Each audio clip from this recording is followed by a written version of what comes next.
Eu queria que vocês se apresentassem um pouquinho, contassem um pouco de como é que vocês estão virando o jogo na educação aqui no Brasil. Pode ficar à vontade. Olá a todos, é um prazer... Olá, gente. Agora sim. É um prazer estar aqui, muito obrigada pelo convite. Toda oportunidade da gente falar sobre educação e falar das oportunidades que a gente abre para a educação são super importantes.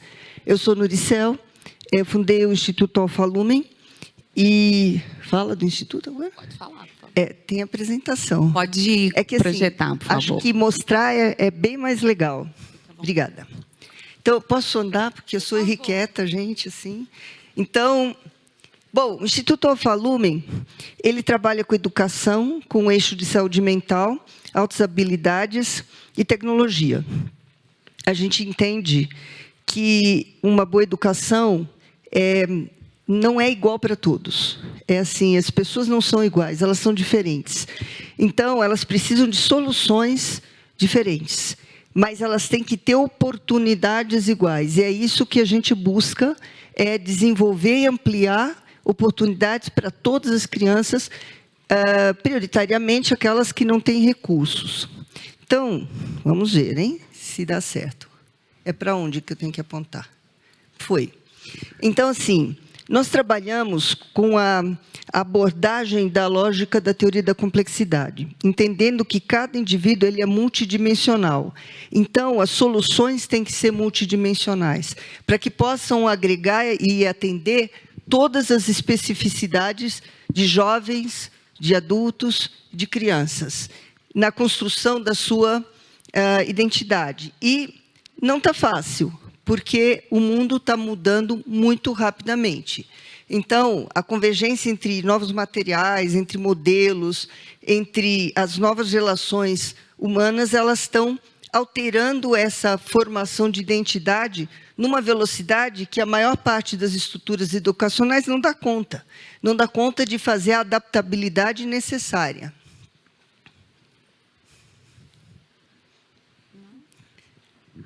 E aí? Está passando? Rola? Eu estou apertando o verde. Beleza, obrigada. Então, isso está mudando a sociedade e está gerando novos desafios, né? E não basta para as estruturas educacionais serem protagonistas, terem boas referências, ou terem um olhar atento. Não basta. Precisa ter flexibilidade, tem que ter uma maleabilidade, uma elasticidade criativa e que traga com agilidade soluções adaptativas. Está mudando tudo rápido demais. Então, como é que a gente vai educar pessoas para o mundo? Como é que a gente vai ajudar para construir as suas identidades, gerar sentido no conhecimento e descobrir o propósito para as suas vidas? Bom, quais são os principais desafios para a gente sair da zona de conforto e fazer diferente? Eu gosto bem dessa figurinha e dessa frase. A gente não vê o mundo como ele é, nós vemos o mundo como nós somos. A grande dificuldade quando você lida com a educação é que você tem que criar estratégias para mudar a perspectiva, para que se saia da zona de conforto, para que se abra para o novo, de todo o ecossistema que faz parte da comunidade de aprendizagem. Outra dificuldade é que tem muito top-down, né? Então, a gestão ela é linear e de controle, e a gente precisa criar uma rede de interação onde todos, horizontalmente, eles atuam para que essa educação seja modificada. E é necessário que haja um engajamento, que as pessoas, que todos eles que atuam, se sintam parte dessa transformação e se comprometam com essa transformação. E aí, gente, como é que vai escalar essa mudança? Então, a nossa solução é criar redes. Nós criamos redes de transformação pela educação. E como é que a gente faz isso? Eu vou mostrar um pouquinho alguns dos projetos, rapidinho. Tem som? Bom, é só música, mas fica mais legal, né? Muito bem. A gente atua no eixo de tecnologia, de altas habilidades, de saúde mental, educação. E os projetos... Acho que deu algum probleminha. E os projetos criam um grande cardápio de oportunidades onde a garotada se situa dentro daquilo que faz sentido para ele.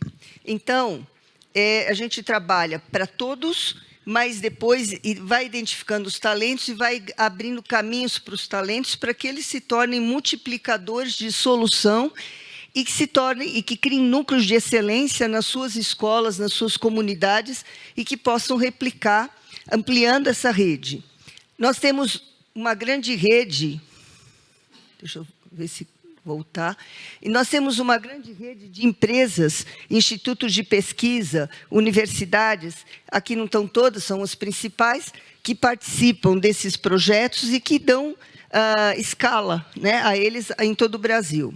Alguns desses projetos são grandes eventos que a gente chama de eventos gatilho, que motivam a garotada, que são milhares de estudantes que passam por essas estruturas, como o Science Day, Tech Challenge, Space Days, e que vivenciam ciência e tecnologia de uma forma encantadora. E depois a gente abre oportunidade para eles desenvolverem áreas de tecnologia, cursos de tecnologia, com a gente e com os nossos parceiros, como aqui o projeto Mobile Maker Lab, que leva até as escolas robótica ou o material didático que a gente desenvolveu, que fica para as crianças e que são aplicados em vários dos nossos projetos, como Meninas na Ciência e Tecnologia, que deu muito certo e agora está indo para outras cidades no Brasil também, que tem vários níveis, sempre vários níveis, para você oportunizar para todos, identificar aqueles que têm talento para a área e aí dar espaço de crescimento para eles. Seria legal se a gente pudesse ouvir o depoimento da jovenzinha que faz parte. Eu pretendo seguir essa carreira na tecnologia e o curso de robótica pode me ajudar muito lá na frente e pode ajudar muitas outras pessoas também. É tudo muito incrível do que a gente está fazendo. É algo mágico que eu, pelo menos, sempre sonhei em trabalhar com isso e é algo que está abrindo caminhos para a gente, novas oportunidades de emprego e de muitas outras coisas quando a gente crescer. E o Afalume, ele não chega e te dá as coisas, ele ajuda você a ir atrás das coisas. Mas você tem que correr atrás com seus próprios pés, você tem que ir atrás por vontade própria. Eu gosto muito. Cada pedacinho do curso é uma experiência muito boa para mim, para outros meninos e para todo mundo que está participando do curso. O curso da robótica, ele trata sobre o desenvolvimento de tecnologia em muitas áreas. Foi excepcional na minha vida. Foi muito bom conhecer esse curso, começar ele em 2021. Então, ajude a gente, porque robótica pode mudar a vida de muitas outras mulheres que pensam que também não são capazes de continuar por ser uma coisa que a sociedade julga ser uma coisa mais para meninas. Colaborem! Vale muito a pena. Porque esse projeto é tão especial para cada uma de nós, porque ele está transformando as nossas vidas, para a gente conseguir ser as melhores versões de nós mesmas e conseguimos trabalhar com o que a gente quiser. Com certeza, do fundo do nosso coração, todos nós agradecemos. É muito legal essa parte da robótica para meninas, porque grande parte da dificuldade é as famílias não aceitarem que elas vão para essa área, elas não se sentem parte do projeto.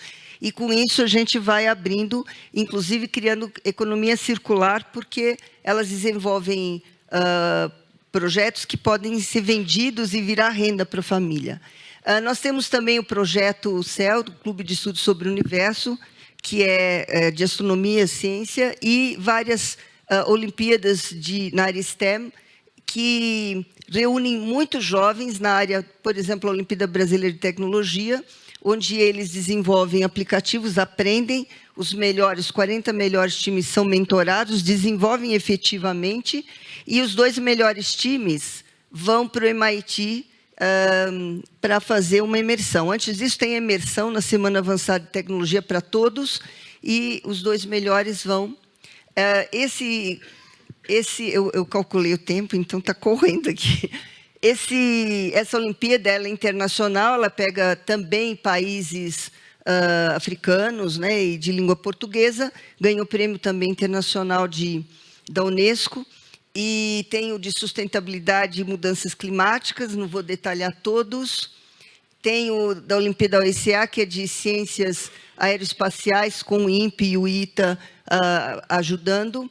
Os Space Days, que foram lançados durante a SSP 23 e foram ações para mais de 5.000 crianças. Nós também participamos do Rally Internacional da Educação para várias cidades e que agora, assim, desde o desdobramento, foi as trilhas da ciência e tecnologia que estão passando por várias cidades do Nordeste e de outras áreas do país. O Alfedtech, que é para jovens e adultos, com altas habilidades, com um grande processo seletivo, e depois eles... Vamos ouvir a nossa amiga. Ou não. Sou aluna da primeira turma do Alfedtech. E escolher o Alfedtech para mim foi também escolher acreditar que ia dar tudo certo. E essa foi, sem dúvidas, uma das melhores escolhas que eu já fiz em toda a minha vida. O desenvolvimento pessoal e profissional que o Alfa foi capaz de proporcionar para mim em apenas um ano é tão grande que eu não sou capaz de mensurar a importância que eles tiveram na minha vida. Eles literalmente transformaram a minha vida. Hoje eu tenho um emprego, eu consegui realizar alguns dos meus sonhos e a minha vida é completamente diferente de como era quando eu entrei. Eles realmente transformam o nosso mundo. E eu sou muito grata a todas as pessoas que fizeram isso possível. E vence Alfa com a gente. Então, gente, a garotada vem de toda parte do país, de cidades minúsculas, a gente identifica o potencial, a curva de aprendizagem e o intelecto para essa área, e aí nós viabilizamos, pagamos para que eles possam estudar, e depois de um ano eles são contratados pelas empresas parceiras. 97% terminam o curso, 93% foram contratados e 89% ainda estão se mantendo sem essa volatilidade típica da área. Então, é bem legal, tem dado muito resultado.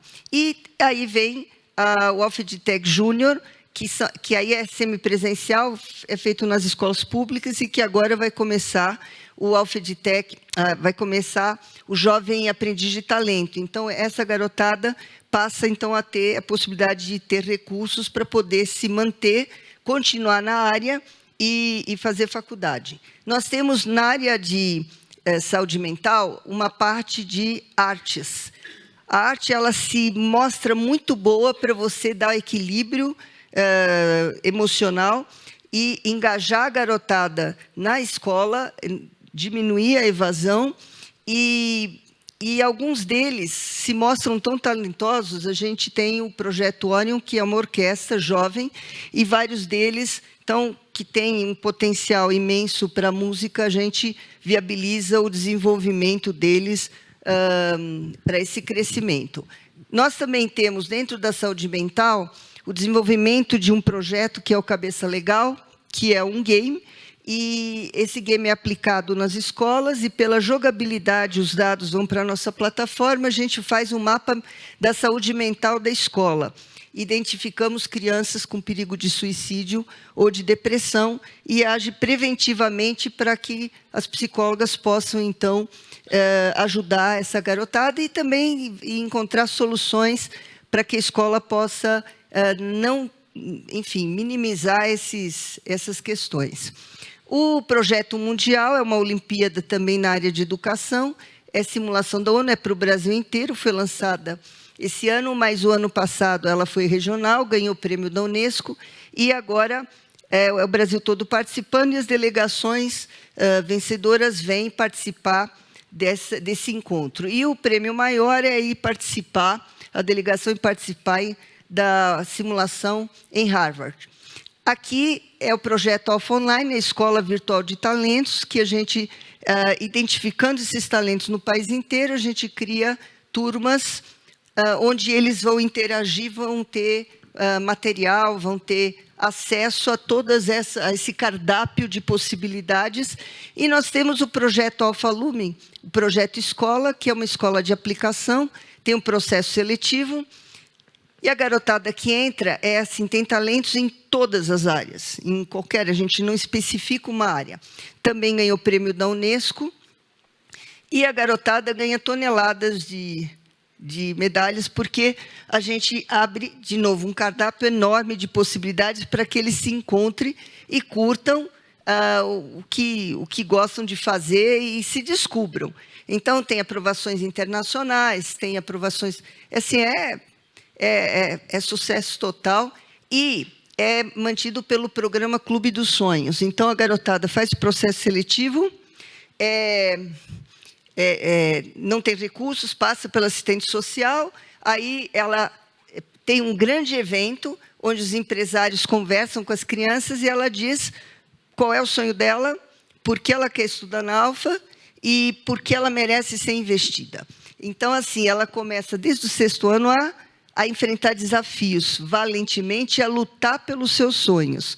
E elas conseguem, e os resultados são magníficos, porque o Brasil tem muito talento desperdiçado, e o que a gente quer é lutar contra esse talento, contra esse desperdício desses talentos. A Alfa tem 10 anos, e nós estamos buscando que todas essas crianças e jovens sejam multiplicadores, e eles têm sido, nós temos vários embaixadores que vão criando núcleos de excelência nas suas escolas e transformando a sua escola. É uma grande rede de educação onde todos, horizontalmente, professores, escola, estudantes, pais, família, todos participam para que a educação seja melhor e possa evoluir. É isso que a gente faz. Muito obrigada. Palmas, gente. Obrigada. Luiz. Você tem uma apresentação também, Luiz? Oi? Você trouxe uma apresentação também? Bom dia. Eu tenho uma pequena apresentação também. Volta e acelera. Qual que acelera aqui? Aqui. Esse aqui, o grandão. Maravilha. Deixa eu voltar tudo, peraí. Vocês estão vendo de trás para frente, tá? Porque eu tive que voltar para trás. Bom dia a todos. É um prazer enorme estar aqui. Quando a gente vê um negócio como a gente acabou de ver, é demais, né? Puta, como é bacana, como é motivante por ver a transformação de tantas crianças, né? Muito da nossa motivação no Instituto FEFIG é conseguir olhar projetos como esse e babar um pouco com cada um deles, né? O Brasil é um país muito, muito desigual, mas mais do que desigual, ele tem a parte de baixo, a base, muito lá embaixo. A pobreza é muito grande. Então, mais do que o problema da desigualdade, o maior problema é o excesso de pobreza que nós temos. O Brasil, nas últimas décadas, conseguiu universalizar a educação. O problema é que faltou chegar à qualidade na educação. Então, nós temos uma abrangência muito grande pelo Brasil, mas a gente tem muito pouca qualidade de educação no Brasil. E daí, quando a gente olha projetos como esse, a gente fala, realmente, cada criança dessa provavelmente vai transformar a vida de 10 a 20 pessoas, no mínimo, na sua trajetória. Então, é uma coisa que realmente se multiplica, é muito legal, super parabéns. Bom, deram um roteirinho aqui para a gente, eu vou tentar seguir esse roteiro, primeiro dizendo quais são os principais problemas da educação brasileira. E aqui só uma parte rápido, quando a gente começou o Instituto FEFIG, aquele negócio, quando você não sabe das coisas, vai procurar quem sabe, né? E eu, enfim, muito amigo do Marcos Lisboa, na época presidente do INSPER, eu falei, Marcos, dá uma ajuda. O INSPER é um instituto de pesquisa, além de ser uma faculdade, tem muita pesquisa, muita gente boa, me coloca na frente de uns caras desses para eu ouvir, aprender e tudo. E daí ele me colocou na frente de algumas pessoas, entre elas o Ricardo Paes de Barros, que é um grande conhecedor de educação no Brasil. E daí eu, 5 minutinhos, né, na reunião, eu falei para ele o que a gente fazia, né, no Instituto FEFIG. Ele olhou para mim e falou, puta, que legal, mas você está fazendo tudo errado. Eu falei, como assim? A gente começou ontem, estamos aqui com uma boa vontade. Ele falou, então, deixa eu te dizer o seguinte, o setor privado deve gastar alguns bilhões por ano em educação. Só que tem um outro sujeito que gasta 1 bilhão por dia em educação. Só que gasta muito mal. O total, né, até a universidade, são 30 e poucos milhões de alunos matriculados no Brasil. E qualquer coisa que você vai fazer uma fraçãozinha muito pequena, sendo que tem um universo de mais de 30 milhões de alunos que praticamente não aprendem muito pouco, com pouca qualidade. Então, o que o seu instituto deveria fazer seria tentar ajudar esse sujeito a gastar dinheiro, a gastar bem o dinheiro, trazendo qualidade para a educação. Porque daí você não está pegando uma fatia das crianças, você está pegando todo o universo. Então, muito interessante esse raciocínio, né? E é bom levar umas trauletadas para você mais ou menos virar para o lado certo e tudo. Então, quais são os problemas no final que a gente tem em educação? Primeiro, altas taxas de defasagem de aprendizagem, abandono e evasão, que tem tudo a ver com a questão de qualidade, né? A criança não aprende, no final ela abandona a escola, né? Para dar uma ideia, 50% das crianças que não se alfabetizaram, que é um monte, deve ser entre 15% e 20% das crianças que não se alfabetizaram até a quinta série, 50% delas vão embora da escola. Você perdeu a criança. Imagina como é que vai ser a vida dessa criança que não se alfabetizou, nos dias de hoje principalmente. Né? E nós temos 2 milhões de crianças e adolescentes entre 11 e 19 que não frequentam a escola. Como assim, né? Segundo, a gente tem uma taxa de analfabetismo muito grande. E ela cresceu muito, principalmente com a pandemia, né? Eram 1,4 milhões de crianças e passou a ser 2,4 milhões de crianças. É uma coisa impressionante a quantidade de crianças que realmente não se alfabetizaram ou estão precariamente alfabetizadas. O outro ponto é a formação docente de baixa qualidade e até a desvalorização da profissão. Até eu, por coincidência, eu tenho um filho que fez pedagogia, né? Primeiro que foi muito engraçado, porque era ele mais 40 meninas na sala. Não tem homem querendo ser professor, é uma coisa impressionante. Escola privada. E a outra coisa que me deixou impressionado e triste é que eram 3 horas de aula por dia só. Como assim? Na faculdade, uma faculdade privada, paga, 3 horas de aula por dia, sendo que um dos dias era online, que funcionava maravilhosamente bem, a gente sabe como é que funciona o online, né? Então, nós temos um problema muito sério na qualidade dos professores. E tem uma outra coisa que é intrigante, no mínimo, para a gente dizer, e daí tem várias razões para isso, é que muita gente faz programa de formação de professores. Pô, legal, né? Então aí, professores de baixa qualidade, putz, super bacana. Então, só que quando você testa os professores que fizeram cursos de formação e melhoraram bastante o seu conhecimento, o quanto esses caras aplicam na sala de aula, você não consegue ter evidência de que melhorou a vida dos alunos. O que você fez, em geral, foi tornar o professor mais sabido.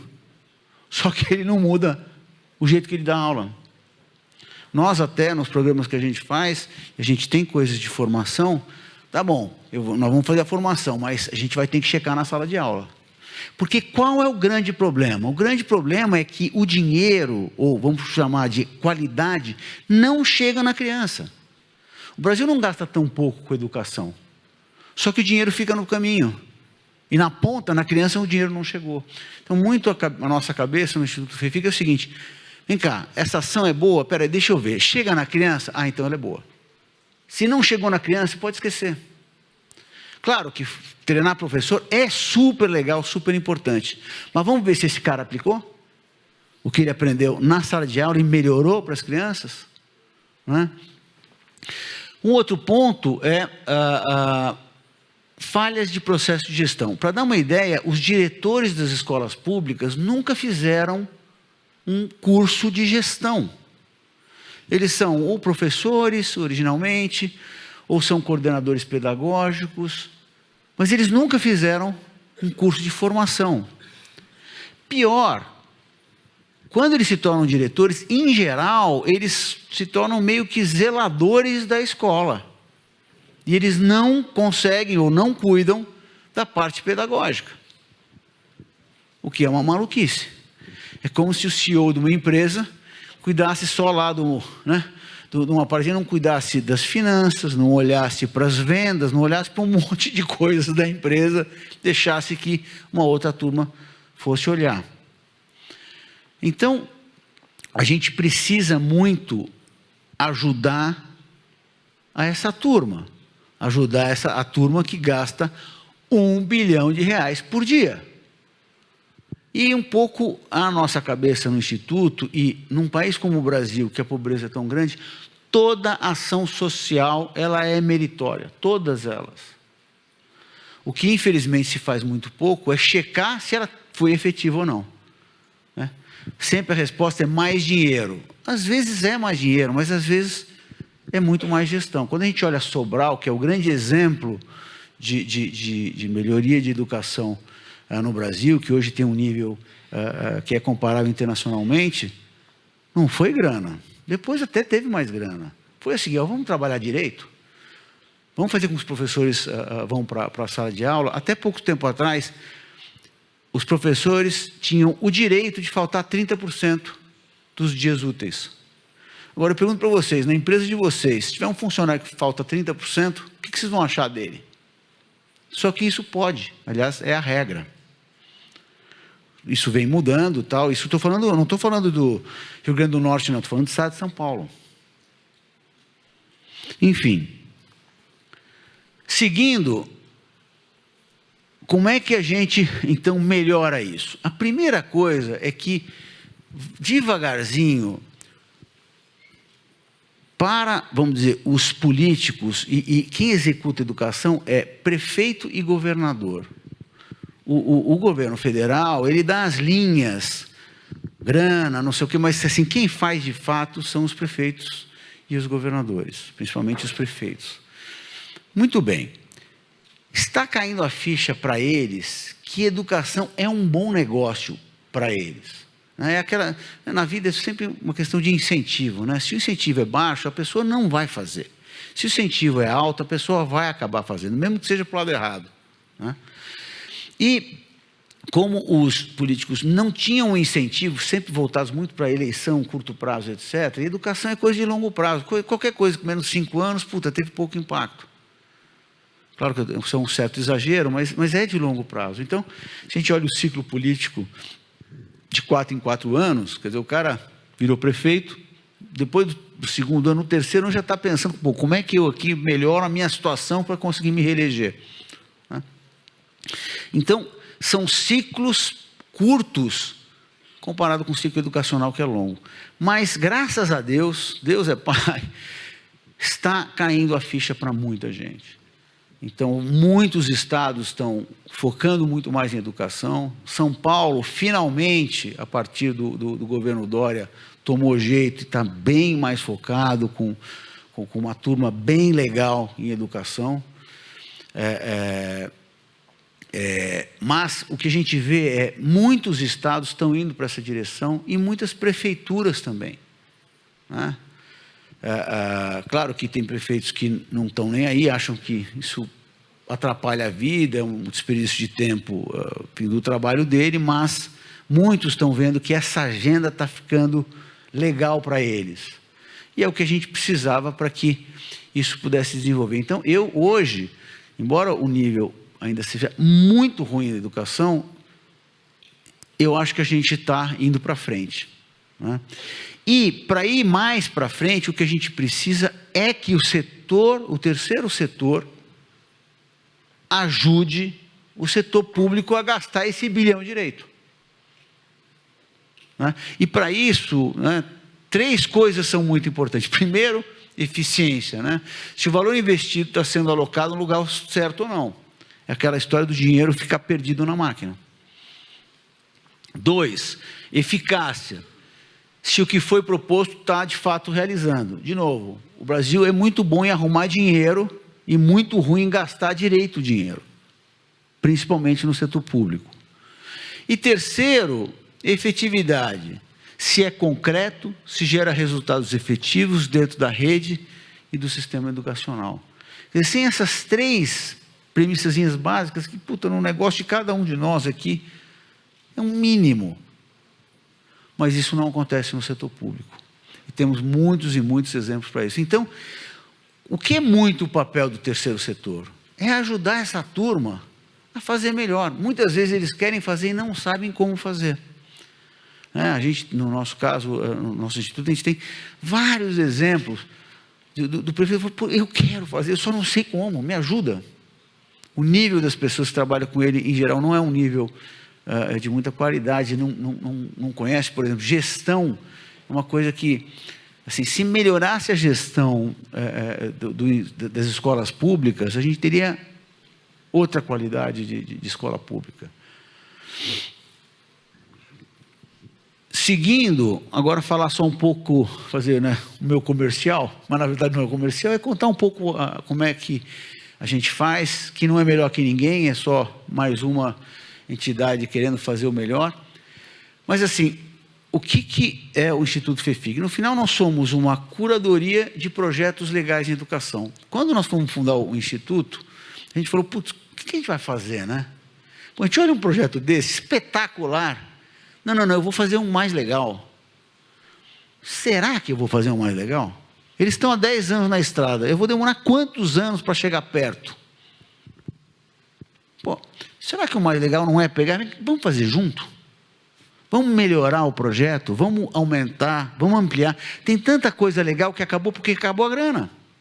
Ou porque aquele cara que foi o empreendedor, e infelizmente no terceiro setor, tem muita gente que é aficionada, mas às vezes não sabe muito como fazer ou não pensa na continuidade. Então tem muita coisa boa que morre. Pô, será que não vale a pena ajudar essa turma? Vamos tentar, não é só grana, mas vamos tentar ajudar, dar a mão e fazer a coisa acontecer. E daí, quando a gente pensa nisso, a gente pensa, olha, 2 possibilidades. Uma possibilidade é ajudar um grupo pequeno de crianças e levar para Harvard. A outra, que é do outro lado, é ajudar o maior número de crianças possível para que elas tenham uma oportunidade como bons cidadãos no nosso país. Que elas tenham um mínimo de oportunidade, que elas tenham capacidade de ter um mínimo de oportunidade. E foi esse lado que a gente escolheu. Então, qual é o nosso negócio? Impacto. Não é superfície, não é passar um cremezinho, é realmente impacto de aprendizado, de melhoria daquela criança. Segundo, o projeto tem que ser escalável. Se ele não for escalável, de novo, tudo é legal, só não é para a gente. Né? E no final, é escalável na nossa cabeça, o sonho é que todo projeto bacana, que tem muito impacto, que é escalável, se torne política pública. Esse, no final, é o nosso sonho de consumo para cada um dos projetos que a gente faz. E terceiro, sustentabilidade. O que quer dizer isso? É que você faz ação temporariamente, né? Você não consegue ficar lá no município o resto da vida, até porque daí é uma bengala que você está dando para o município, mas não é isso. Você tem que ir lá, fazer junto as coisas com eles, como a gente faz, por exemplo, eu vou mostrar o nosso projeto de gestão de alfabetização. A gente faz isso, depois de algum tempo a gente vai embora e continua sendo feito, porque a gente tem que ir para outro município, e outro, são 5 mil e tantos municípios no Brasil. Então, esses 3 que a gente chama de pilares são muito importantes. Tem que ter impacto de verdade, tem que ser escalável e tem que ser sustentável.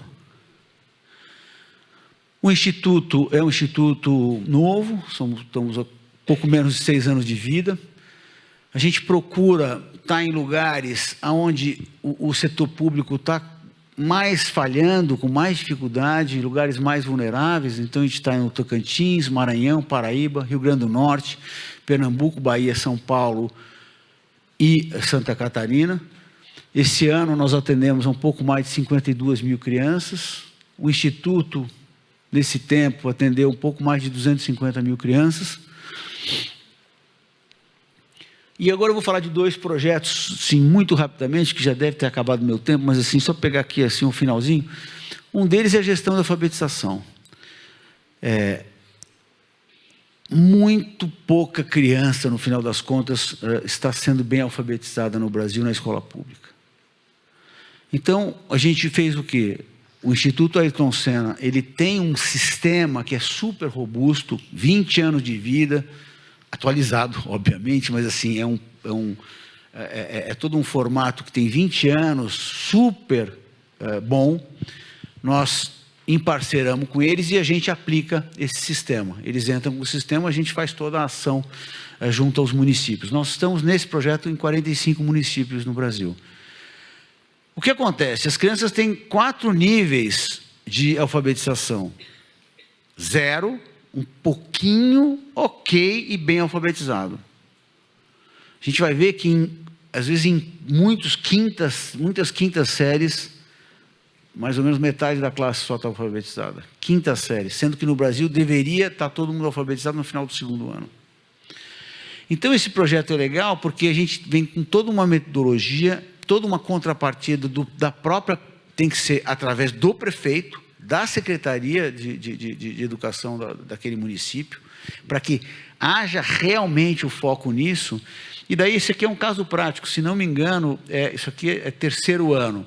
Então, olha, a gente pegou, a primeira medição foi em maio tinha 487 alunos nesse município, que sabiam 0, 778 um pouquinho, 936 ok, e 534 bem alfabetizados. Olha o que aconteceu lá em dezembro. Diminuiu para menos da metade os que não estavam alfabetizados. E olha, os bem alfabetizados quase que triplicou de tamanho. Tá? Então, a gente mede todo mês como é que as crianças estão indo. Temos reuniões quinzenais e com o prefeito, no mínimo a cada 2 meses. Que o prefeito tem que estar lá e tem que ver o que está acontecendo. Uma outra coisa que se usa muito pouco no Brasil é olhar para dados. E a gente sabe que sem dados, não dá para ir para frente. Então, para muito município, quando a gente faz isso, fala, nossa, então você trazer a transparência da realidade é uma enorme novidade para eles. E daí o cara fica incomodado, porque o nosso negócio é gentilmente, simpaticamente, incomodar. Eles se movem e fazem. E para encerrar, esse projeto que toda vez que eu vejo, a gente está agora, nesse momento, fazendo uma ação no Rio Grande do Norte, eu dou uma choradinha, assim, porque é uma loucura. Entre 20% e 30% das crianças em escola pública não aprende porque não consegue ver direito. 20% a 30%, gente, não é pouca gente. Sendo que 80% delas nunca fez um exame oftalmológico. O que esse projeto faz? Esse projeto, nós acertamos com o prefeito, com a Secretaria de Educação do município, vamos a cada escola, fazemos o exame oftalmológico, incluindo retinografia, que o setor público não faz, e damos os óculos para as crianças. Eu não trouxe aqui, mas eu podia ter trazido um filminho que a gente tem mostrando. É de chorar, de tão legal. Então, nesse caso, não é uma ação contínua, mas é uma ação tópica que muda a vida da criança. Porque a criança, ela não enxerga e ela não sabe que ela não enxerga. Porque ela nunca fez um exame. Ela acha que é assim mesmo.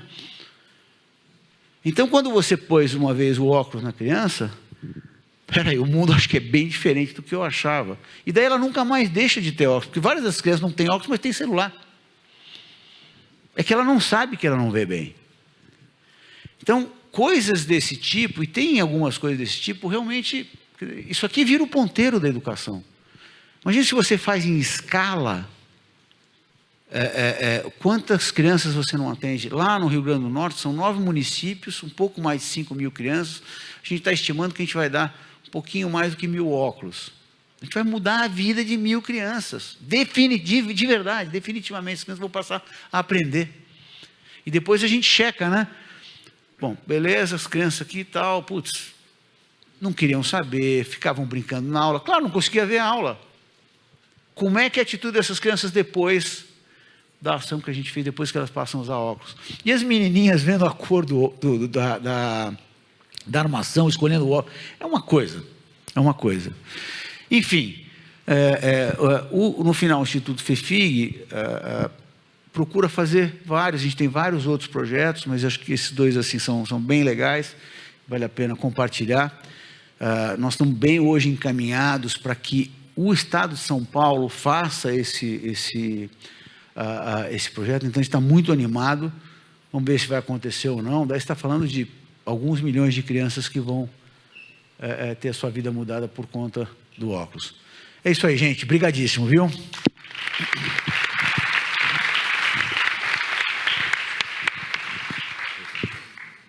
Obrigado. Bom dia, pessoal. De novo, bom dia.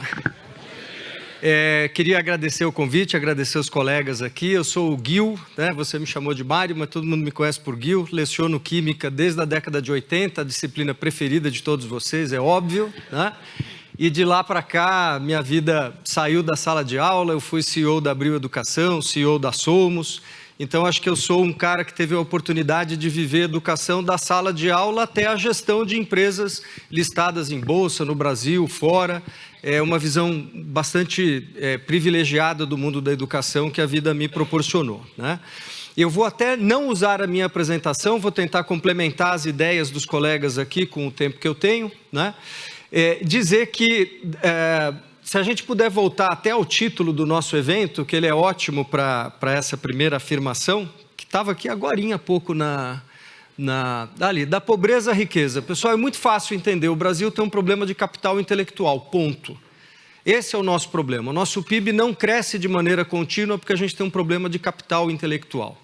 Nós temos, se de um lado nós temos tudo que é tipo de riqueza, né, natural possível, nós não temos capital intelectual para transformar essa riqueza de maneira contínua, constante em riqueza, né? O Banco Mundial já mediu que todos os países que conseguiram avançar 100 pontos na matemática do PISA, o PISA é aquele exame, né, proposto pela OCDE, cada 100 pontos de aumento de matemática no PISA e, portanto, uma medida do capital intelectual das gerações novas, você passa a ter 2% de crescimento de PIB contínuo. 2% de crescimento de PIB contínuo, coisa que o Brasil não vê nos últimos 25 anos. Tá? Então, se a gente tem que dar as mãos para resgatar a pobreza, nós temos que dar as mãos para ter uma escola de qualidade. O bônus do país, pessoal, não vem pela quantidade de educação, vem pelo que se aprende, né? Mas eu queria talvez sensibilizar vocês aqui para duas coisas. Primeiro, a gente não vive um cenário de terra arrasada em educação no Brasil. A gente está muito aquém do que deveria, mas não é uma terra arrasada. E a gente está precisamente no momento de que, se todo mundo aqui der as mãos, a gente vai conseguir evoluir muito rápido por alguns fatores, Luiz, que eu vou até te contar por que você tem visto os prefeitos e governadores tão mais atentos ao tema educacional, né? Pessoal, primeiro ponto é, educação no nosso país só virou um direito em 88. Antes de 88 não era um direito, né? Algumas famílias, em geral famílias ricas, inclusive, tinham acesso à educação pública que era de muito pouca oferta e de muita qualidade. Todo mundo aqui já ouviu aquele saudosismo. Ah, na minha época, né, a vovó falando, na minha época a educação pública era boa. Era mesmo, para 2% dos brasileiros. Hoje nós temos uma educação pública universalizada, que foi reconhecida em 88 e entregue em 98. Né? Eu até tive, por anos, o privilégio de trabalhar com Paulo Renato Souza, que foi o ministro que conseguiu universalizar a educação. Para te dar números, pessoal, significa que de 88 a 98, nós pusemos na escola uma Alemanha, uma França e uma Espanha de pessoas. Durante muito tempo, no começo da nossa universalização da educação, tudo que a gente tentava fazer nesse país era construir escolas para atender a demanda. Eu falava para o Paulo, você é economista, eu sou engenheiro, a gente precisa de engenheiro civil no Ministério da Educação, porque a única coisa que a gente faz aqui, discute, é entregar mais prédio, entregar mais ônibus, entregar mais livros. Isso aqui não é um desafio pedagógico, E nós conseguimos vencer isso, pessoal. É curioso que os outros países respeitam mais o que o Brasil fez do que o Brasil fez, de universalizar a educação pública. E até a gente atingir um patamar de qualidade que no começo era muito interessante. Depois a gente estagnou completamente e começamos a descolar dos outros países. Mas não é terra arrasada, as nossas crianças estão na escola. Agora a gente precisa fazer uma escola melhor, porque senão o benefício de oferecer escola não vem para a sociedade.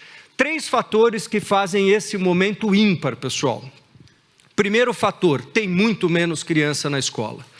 Nos últimos 15 anos, a gente tem 8 milhões a menos de alunos na rede pública do que nós tínhamos 15 anos atrás. O Brasil passou daquele momento de só oferecer mais escola para as crianças. As famílias de classes D e E têm tido uma queda acelerada da fertilidade por mãe. Na década de 80 tinham 6,5 filhos por família, agora tem 2 filhos por família, e isso faz com que a matrícula pública venha reduzindo. Ótimo, se a gente não precisa gastar dinheiro com a quantidade, sobra dinheiro para a gente investir mais em qualidade. Segundo fator, talvez mais importante do que o primeiro, Luiz, você mencionou o PB, que é o Ricardo Paes de Barros. O PB tem um estudo que mostra que cada ano de escolaridade a mais da mãe equivale a 3 vezes mais do que a escolaridade do professor. E nós temos a escolaridade média das mães brasileiras subindo vertiginosamente desde 1992. Em 92, as mães brasileiras tinham, na média, 4 anos de escolaridade. Ou seja, que, na média, as mães brasileiras não tinham nem o primário completo. Elas eram precariamente alfabetizadas, No fim do ano passado, as mães brasileiras têm, na média, 12 anos de escolaridade. Ou seja, que elas, na média, e com todos os problemas que médias têm, mas na média elas têm o ensino básico completo. Elas são fruto desta universalização da educação. São essas mães que são eleitoras, são essas mães que são mais críticas com a escola, que estão fazendo com que os prefeitos e os governadores também sejam mais atentos à educação. Pessoal, isso é poderoso, Ô Gil, mas por que você não menciona o pai? Pessoal, porque a ciência diz que, de fato, para o destino cognitivo da criança, a mãe é muito relevante, Terceiro fator muito importante, então, temos menos crianças, podemos oferecer mais qualidade, temos boas parceiras na família, que são as mães. Puxa, precisa de dinheiro. Qualquer coisa que a gente queira fazer nesse país precisa de dinheiro, A terceira boa notícia é que no final de 20 nós conseguimos transformar um mecanismo fundamental do Brasil chamado Fundeb, Fundo Nacional de Desenvolvimento da Educação Básica, criado por um brasileiro que devia ter uma estátua para ele ali do lado da baleia que tem aqui na frente desse prédio, chamado Barjas Negri. Esse cara criou o Fundo de Desenvolvimento do Ensino Fundamental, que depois virou da Educação Básica e que agora virou parte da Constituição. Ele financia municípios e estados para poderem investir em educação. Até o fim de 20, pessoal, o Fundeb era um susto anual. Porque se o Poder Executivo não incluísse no orçamento do ano seguinte o Fundeb, prefeitos e estados não fechariam as contas em educação. Agora não é constitucional, ninguém vai mais discutir isso, o Fundeb vai chegar todo ano nas escolas. Isso é muito bom. E é muito bom que, baseado na experiência de Sobral, que o Luiz mencionou, Sobral só é eficiente na alfabetização, mas faz muito bem. Sobral desenvolveu um mecanismo que agora é parte do Brasil inteiro. É uma confusão porque ninguém ainda sabe como calcula, mas nós vamos aprender e vai dar certo, Parte deste novo Fundeb premia municípios e estados que avançam na qualidade. Antes era tudo per capita. todo o financiamento de educação no Brasil era per capita. Você tem um aluno, eu te dou o dinheiro. Se o aluno aprende ou não aprende, eu te dei o dinheiro. Agora o Fundeb é mais inteligente, eu te dou o dinheiro. E se esse aluno melhorar, eu te dou mais dinheiro, né? Que para todo mundo aqui, pessoal, no linguajar econômico, criou a possibilidade de prefeitos e governadores criarem VPLs de projetos educacionais. Se eu investir tanto e tiver o benefício, eu vou ganhar mais tanto e, portanto, é melhor para mim, né? Esses 3 fenômenos conjuminados, pessoal, podem fazer a gente avançar muito. Agora, o que a gente precisa fazer, né? Eu, como sempre vivi em escola, sempre tive uma certa ojeriza de quem critica demais a escola, porque todo mundo foi aluno e acha que tem o direito de criticar a escola, né? Ou que poderia gerir uma escola, que é tão absurdo quanto todo mundo que andou muito de avião na vida achar que pode sentar lá na cabine do piloto e pilotar alguma coisa, né? O que a gente precisa fazer é ajudar. E ajudar, além da crítica, a gente tem que trazer soluções. E existem, pessoal, né? Eu queria dizer para vocês que educação, hoje, é uma ciência. Não é um debate lateral de coisas absurdas que se debatem nesse país, se o educador A ou B é relevante ou não é relevante. Isso é completamente lateral. Existe pesquisa chamada eficácia escolar, que é até mencionada na tua apresentação. Educar é uma ciência, tem certos fatores básicos que, se a gente garantir, todo mundo no mundo vai aprender. Você pode ter programas para crianças que têm, de fato, altas habilidades, e se você mira uma escola média, essas crianças precisam de mais, é fato. Mas a gente consegue ensinar todo mundo bem, né? Então, eu queria mencionar um pouco aqui do que a gente precisa fazer, pessoal. Primeiro, gostei muito de alguém aqui que mencionou: a iniciativa privada não deve substituir a iniciativa pública na educação. A gente deve apoiar a iniciativa pública, né? Nós não somos construtores de políticas e estratégias educacionais. Nós precisamos apoiar quem são, mas a gente precisa apoiar demais o desenvolvimento dessas políticas e estratégias, né? Tem um livro muito interessante do Olavo, que é o diretor executivo do Todos pela Educação, da qual sou membro também. Esse livro chama Pontos Fora da Curva. E o Olavo mostra que 95% das reformas educacionais brasileiras não dão certo. Só 5% dão certo. E as 5% que dão certo, como Sobral, por exemplo, como o ensino médio de Pernambuco, né, em período integral, são aquelas em que a iniciativa privada e a iniciativa pública deram as mãos para gerir bem o que se faz, né? Acho que o nosso grande papel, acho que a oportunidade que a gente tem aqui de compartilhar com vocês o conhecimento que a gente tem na área é: nós podemos ajudar o setor público a desenvolver uma gestão melhor da educação. Primeiro, se concentrar no que importa e não ficar discutindo o que não importa. Para te dar um exemplo daquilo que o senso comum é completamente diferente do que a ciência diz. O senso comum fala: salas de aula pequenas educam melhor. Não tem nenhuma evidência científica que salas de aula com menos de 20 alunos educam melhor. Custa gigantescamente mais, porque se você pegar uma sala de 40 alunos e dividir em 2 de 20, você acabou de dobrar o custo por aluno. E eles não vão aprender mais, até porque se o professor for tão despreparado quanto na turma de 40, não adiantou nada você diminuir o tamanho da sala, tá? O que a ciência diz? O segredo é o professor estar muito bem preparado, né? E quando a gente fala de preparar professor, a ciência diz como a gente deve analisar um professor. Existe um protocolo criado por uma educadora de Stanford na década de 70, chamada Stallings, que já permite a gente verificar se o professor consegue ter tempo útil de aula ou não. Qualquer país que você admire no mundo da educação, os professores conseguem manter os seus alunos ativos e trabalhando por 85% do tempo, no mínimo. Isso é chamado padrão ouro Stallings. O Brasil está em 60%. Tem estados brasileiros que estão em 37%. Portanto, para este professor que não consegue trabalhar, Tanto faz se ele tem 5, 10, 20 ou 40 alunos na frente dele. A gente precisa enfrentar esse problema. E não é, pessoal, né? É chocante quando a gente afirma isso, mas tanto o PB quanto o Naércio já mediram isso. A sociedade brasileira tem a falsa impressão que se a gente aumentar o salário de todos os professores, as coisas melhoram. Por incrível que pareça, a discussão não é salarial. A gente precisa discutir a carreira do professor. A gente atrai para essa carreira docente os piores cérebros de uma geração para formarem a próxima geração. E foi esse o problema que a Finlândia enfrentou, que a Coreia enfrentou, que a Polônia enfrentou, que o Vietnã enfrentou. Não, nós vamos ter que fazer o contrário, a gente tem que tentar ter os melhores cérebros de uma geração como os professores da próxima geração. Primeira medida, escassez.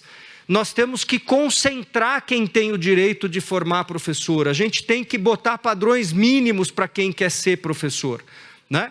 Eu fiz um cálculo uma vez, pessoal, nessa direção. Acho que todo mundo aqui sabe do Enem, né? 450 pontos no Enem equivale ao que se chamava na minha geração de supletivo. Quem tira 450 pontos no Enem tem uma formação de supletivo.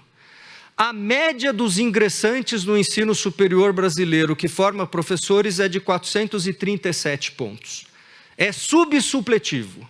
O que é que você pode esperar de um jovem que quer ser um professor que sabe marginalmente mais do que os seus alunos?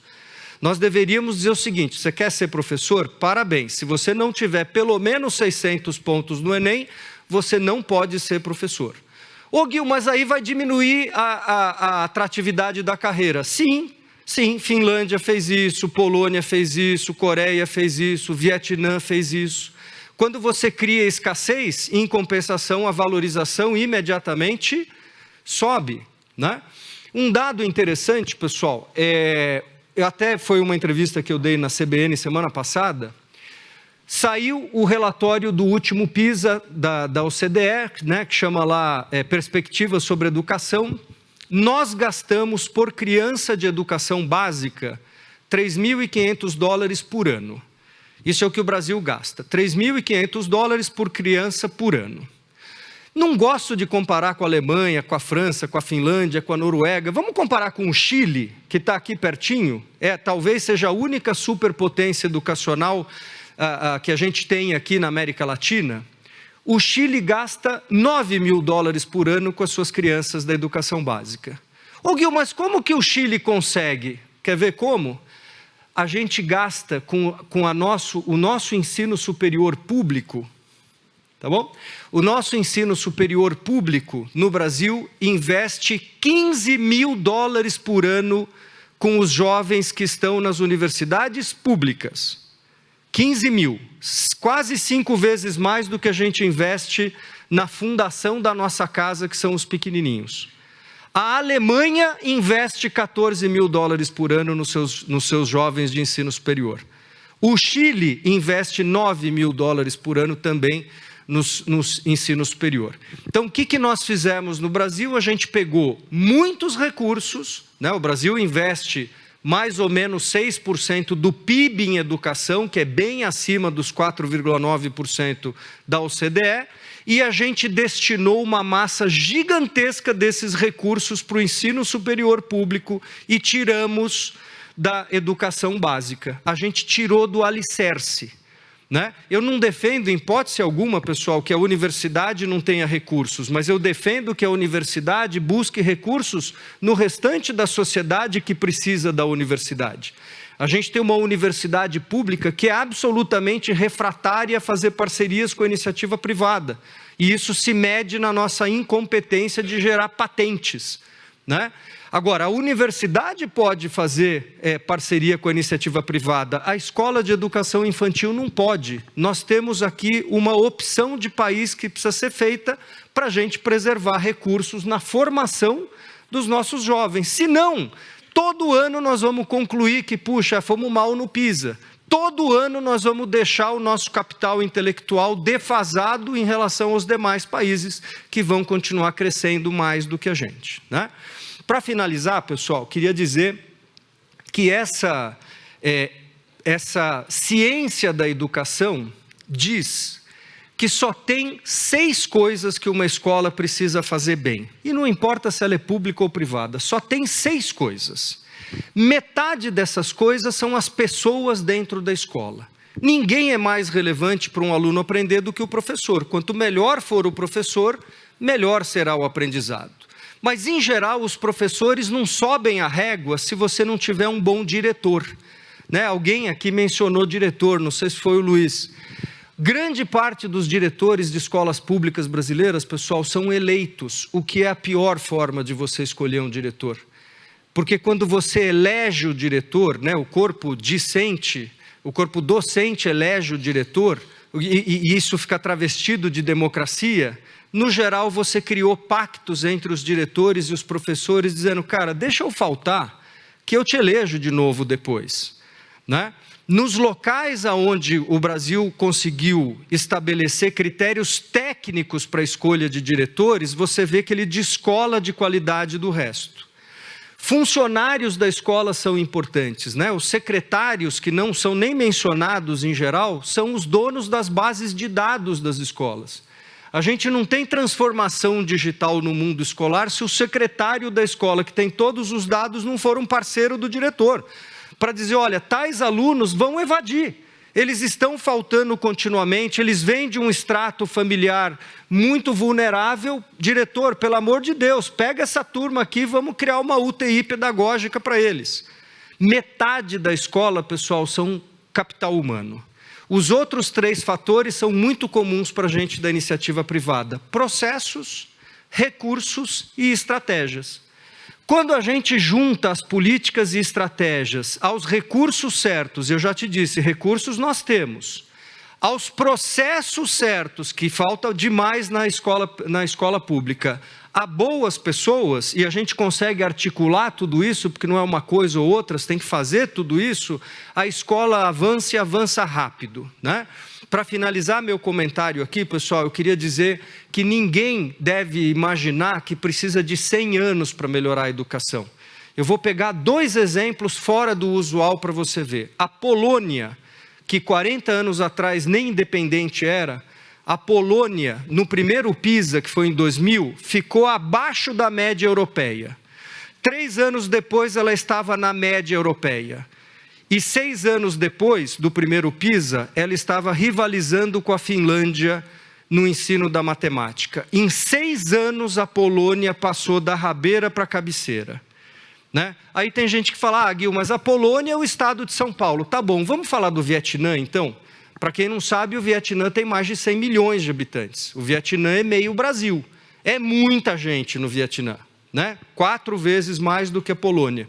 O Vietnã, que há 40 anos atrás era um país em guerra com os Estados Unidos, hoje tem desempenho de matemática, eu gosto de comparar a matemática porque ela é mais universal, tem um desempenho comparável às superpotências educacionais.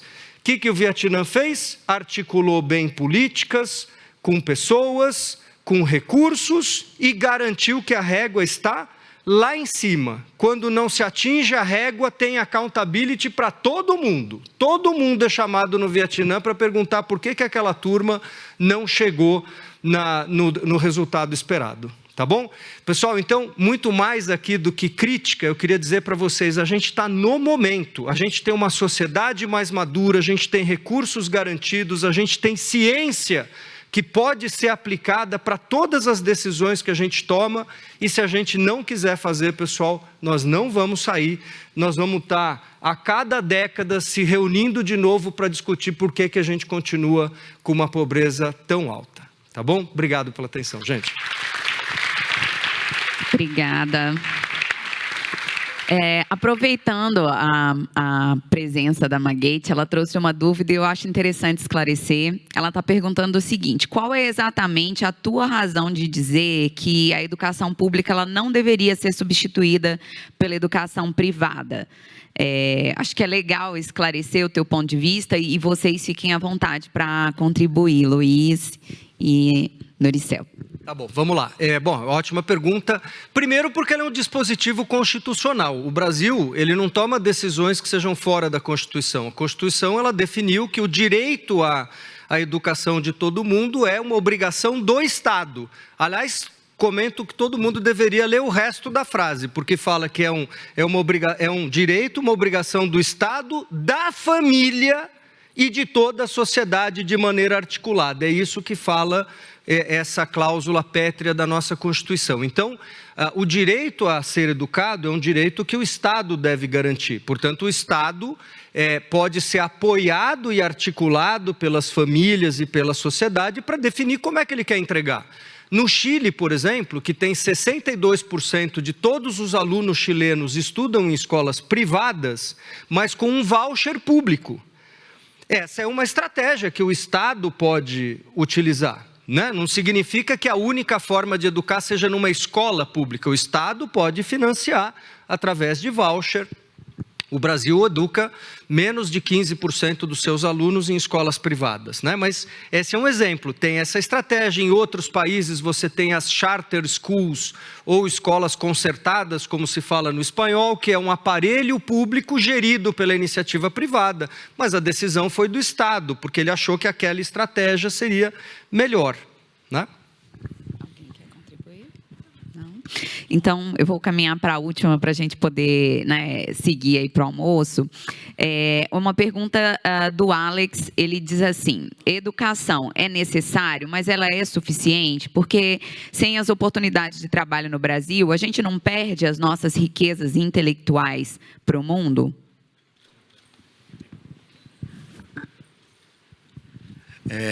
Bom, uma coisa que ajuda muito a responder essa pergunta é um pouco a trilha que a gente tem no Brasil, né? Além dessa questão muito séria de falta de qualidade, você tem uma trilha que, se a pessoa não fez universidade, ela não chegou lá, né? Para dar uma ideia, no Brasil, em torno só de 10% das crianças ou dos jovens fazem ensino profissionalizante. Na Europa, em torno de 50%, na Alemanha, se não me engano, em torno de 60%. Então, quer dizer, o que a gente precisa é preparar as crianças para o mercado de trabalho, o que não quer dizer que universidades, e, aliás, o Brasil, ele falou da régua com toda a razão, quer dizer, a régua da universidade, às vezes parece que é pior que a escola pública.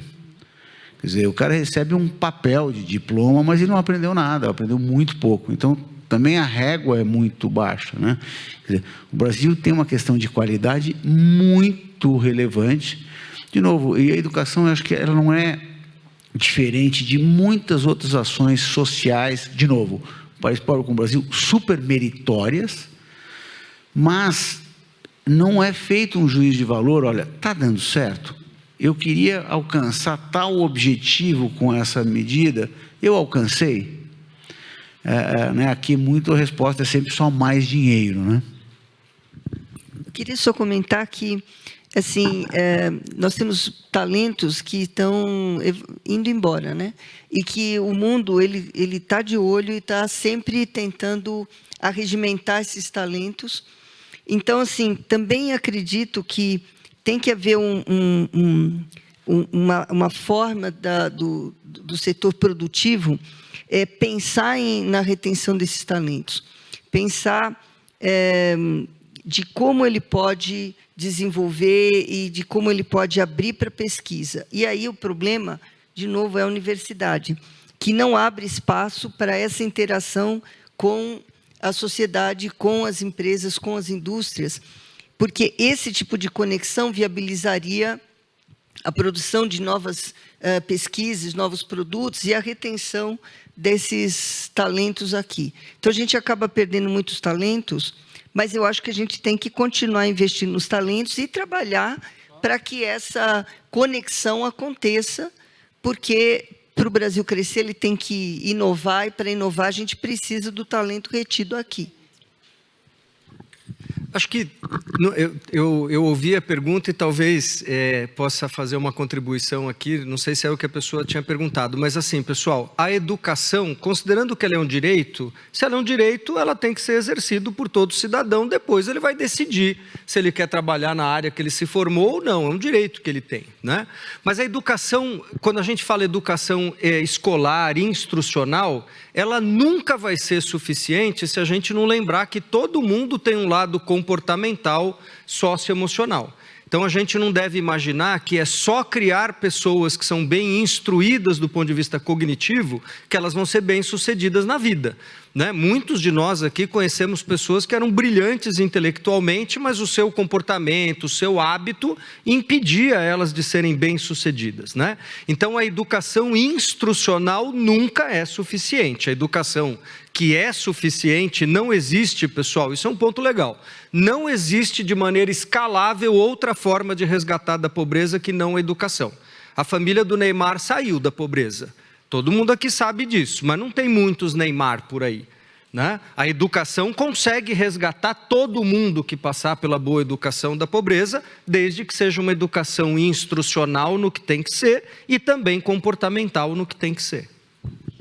Legal. Pessoal, ficaríamos horas conversando sobre esse assunto tão importante. Quero agradecer imensamente o tempo de vocês e por estarem protagonizando, né, com tanto afinco e excelência o trabalho que vocês estão entregando, né, como uma contribuição direta para a gente fazer a diferença e mudar o jogo aqui no Brasil. Obrigada pelo tempo de vocês. Obrigada, pessoal.